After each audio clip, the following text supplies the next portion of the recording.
Hello বন্ধুরা, তোমরা সবাই কেমন আছো? আশা করি ভালো আছো। এখানে দেখো দুটো মাগুর মাছ, আর কত বড় বড় সাইজের মাগুর মাছ দুটো। এই দুটো দিয়ে কালকে নাকি পিকনিক হবে, সবাই খাবে। আমি এইসব খাই না, তোরা এই সবাই খাবে কেটে কুটে।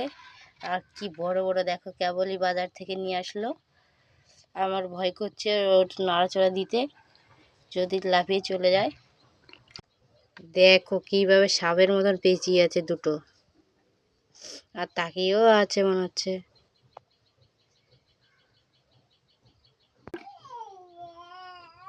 মাছের গন্ধে দেখো বিড়ালটাও চলে এসছে বাড়িতে। ও খেতে চা। বেশ কিছু দিন ধরে শরীরটা আমার বেজায় খারাপ আছে, তার জন্য ভিডিও করতে পারছি না।